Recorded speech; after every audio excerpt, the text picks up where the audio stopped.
Bom dia, meninos e meninas, tudo bem com vocês? Hoje nós vamos iniciar a nossa aula sobre o segundo reinado, tá? A primeira parte do segundo reinado. Bem, o segundo reinado é o período em que o Brasil foi governado pelo imperador Dom Pedro II, entre os anos de 1840 e 1889. Dom Pedro II foi o governante que mais tempo ficou no poder do Brasil.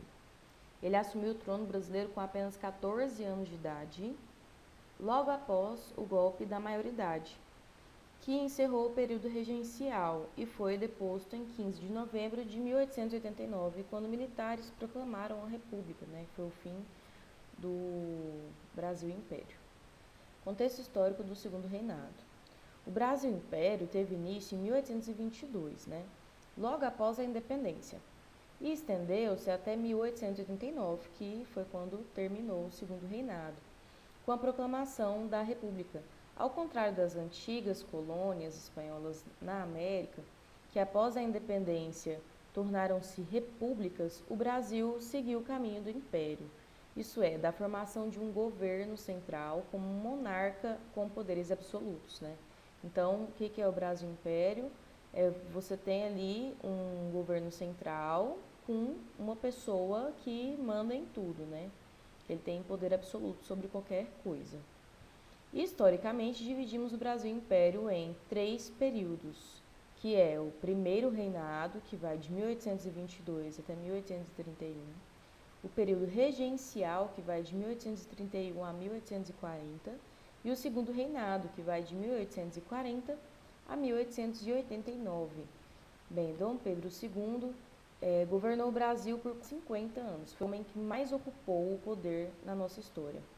As constantes disputas provinciais fizeram com que fosse decretado o golpe da maioridade, que permitia a coroação de Dom Pedro II, mesmo sem atingir a idade mínima exigida pela Constituição. Com o imperador coroado, o poder moderador poderia ser exercido novamente, garantindo assim a ordem interna no Império Brasileiro. E o que acontecia no mundo naquele momento, O mundo era dominado pela Europa, que expandia seus domínios pela Ásia e pela África. No século XIX, foi caracterizado pelo neoimperialismo. O que é o neoimperialismo? Bem, o neoimperialismo nada teoria econômica, mas também qual de uma sobre a outra, o que estava acontecendo naquele período. Além também das novas tecnologias e desenvolvimento científico, A Segunda Revolução Industrial expandiu a indústria para outras nações europeias, como a França e a Bélgica. Acontecia também as unificações da Alemanha e da Itália, que em pouco tempo tornaram-se potências europeias. Então, aqui na foto a gente percebe essa expansão, das indústrias. Olha a quantidade de indústria no local. Bem, o segundo reinado ele pode ser organizado nas seguintes fases. Na consolidação, que foi entre 1840 a 1850, o início ali que Dom Pedro começou a governar, ele estava consolidando o poder, conciliando as disputas entre os grupos políticos, que estavam acontecendo. Então, ele chegou tentando resolver os problemas, A segunda fase foi o auge, de 1850 a 1870, onde Dom Pedro estava consolidado já no poder como uma figura muito respeitada, E assim, as disputas políticas estavam todas sob controle. E no final do seu governo, que foi o declínio, entre 1870 e 1889. Esse período iniciou a partir da Guerra do Paraguai, na qual a figura de Dom Pedro perdeu parte de seu prestígio e movimentos de contestação à monarquia surgiram no Brasil, Então eles começaram a contestar a monarquia. Bem, nos primeiros 10 anos do seu reinado, o imperador tratou de consolidar sua posição no poder e conter as disputas políticas existentes entre liberais e conservadores. Uma das medidas mais importantes tomada por Dom Pedro II foi a imposição de um modelo conhecido por parlamentarismo às avessas. Nesse modelo, Dom Pedro II nomeava os membros do gabinete ministerial de acordo com o poder que lhe era atribuído pelo poder moderador. No entanto, caso a Câmara dos Deputados não estivesse alinhada com seus interesses, Dom Pedro II dissolvia e convocava novas eleições para que uma nova Câmara fosse composta com membros que defendessem os interesses do imperador, né? Então, ele tinha um controle de quem ia estar na Câmara. Além disso, foi colocada em prática uma política de revezamento que alternava liberais e conservadores no poder. As mudanças no Brasil. O segundo reinado foi marcado por muitas disputas políticas entre grupos que possuem diferentes interesses. Uma dessas disputas aconteceu entre aqueles que defendiam o fim do trabalho escravo, né, que eram os abolicionistas, e aqueles que defendiam sua manutenção, que eram os escravistas. No entanto, a questão do fim do trabalho escravo era antiga no Brasil, né, e remontava ainda ao período do primeiro reinado. Desde o primeiro reinado, o governo brasileiro adiava a tomada de ações contra o tráfico negreiro. Aqui nós temos algumas imagens do tráfico negreiro, né? O tanto que era desumano, a forma que eles tratavam os negros, que trazia escravos da África para o Brasil, né? Essa postura indolente do Brasil foi abandonada por causa das pressões pela Inglaterra.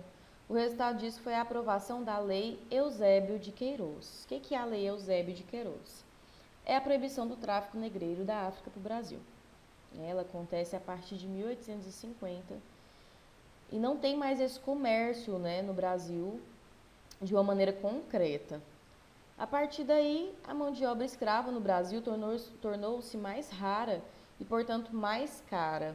Uma das formas encontradas pelos escravistas produtores de café foi realizar a compra de escravos na região Nordeste. Na verdade, mudou do tráfico negreiro da África para o Brasil, né, e para ter um tráfico negreiro, de certa forma, dentro do Brasil. Então, era um tráfico interno, né, traziam as pessoas do Nordeste para trabalhar como escravo. E aqui as leis abolicionistas, né? Ao longo da segunda metade do século XIX, a queda de braços entre abolicionistas e escravistas levou ao decreto de algumas leis que faziam a transição gradual e lenta, muito lenta, para o fim oficial da escravidão, como a Lei do Ventre Livre, que determinava que os filhos de escravizados nascidos a partir de 1871 seriam considerados livres, eles não seriam considerados escravos mais. E a Lei dos Sexagenários, né, que concedeu liberdade aos escravos com idade igual ou superior a 60 anos.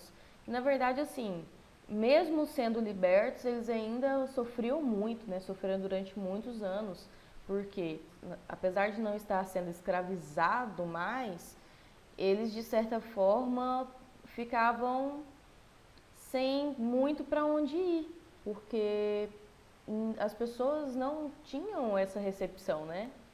Porque a visão que eles tinham dos negros era totalmente errada, né? Totalmente retorcida, né? A abolição do trabalho escravo no Brasil consolidou-se em 1888 com a Lei Áurea. Então, aqui nós temos uma foto, né, quando ainda não tinha sido consolidada o fim, né, da abolição do trabalho escravo. E essa foto foi realizada, né, que pintou a aplicação do castigo do açoite no século XIX.